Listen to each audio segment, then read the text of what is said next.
Hello everyone, and welcome back to the PEX News channel. If you're new here, don't forget to hit that subscribe button for fact-based analysis and sharp coverage of today's biggest global stories. We've got some big political news out of Iowa that's making headlines nationwide. Democrat Caitlin Dray has pulled off a win in a special election for the Iowa State Senate, defeating Republican Christopher Prosch. This victory flips a historically Republican seat in northwestern Iowa, and the implications are significant, not just for the state but also for the broader national conversation heading into the midterms. Here's why this matters. For years, Republicans have held what's called a supermajority in the Iowa Senate. That gave them the two-thirds vote necessary to approve administration appointees and push forward major decisions without needing bipartisan support. But with Dray's win, that supermajority is gone. Republicans still control both chambers of the Iowa legislature as well as the governor's office, but now Democrats have gained just enough leverage to make certain votes more complicated. Put simply, GOP lawmakers will need to do more negotiating than before, and Democrats will have a stronger voice in shaping what happens at the Capitol. Caitlin Dray will now be the newest face in the chamber when the legislature reconvenes in January. After the results came in, she highlighted how her campaign was focused on the issues that matter most to everyday families. Things like affordability, jobs, and economic security. In her words, voters don't care about whether something is red or blue, left or right. They care about how policies affect their lives and their pocketbooks. That message clearly resonated with enough voters to hand her this important victory. Now, let's talk about the bigger picture. Political analysts and pundits are watching this race very closely, because it could be an early signal of what's to come nationally. Whenever a district flips, especially in a state or region that has leaned heavily toward one party, it tends to raise eyebrows. Analysts are asking, does this represent a broader shift in voter sentiment ahead of the 2026 midterm elections?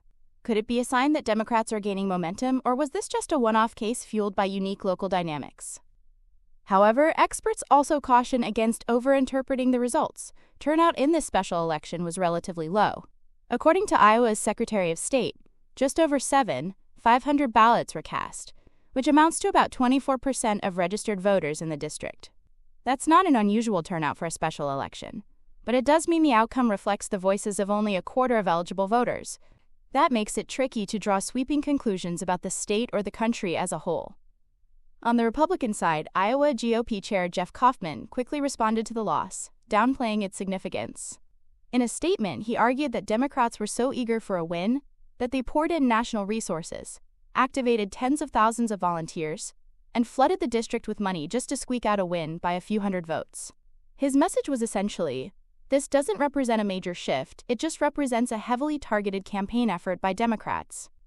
But whether or not this is a one-time flip, it undeniably changes the math in the Iowa Senate. For Democrats, even the loss of a supermajority is a step toward having more influence.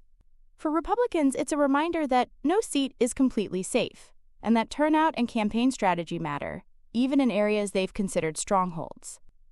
Zooming out, this is part of a larger story of American politics right now.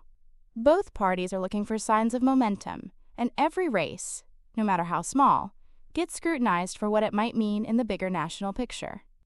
Special elections like this one often serve as testing grounds for campaign strategies and voter messaging.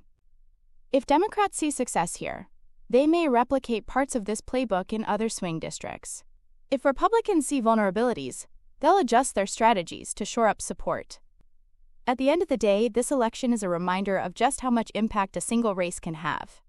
It shifted the balance of power in a state legislature, sparked national debate, and gave both parties new data points as they prepare for the next round of elections.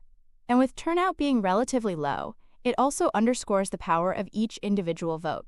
Even in small races, the outcome can change the trajectory of state politics and potentially ripple outward into the national landscape. So, what's your take? Drop a comment below.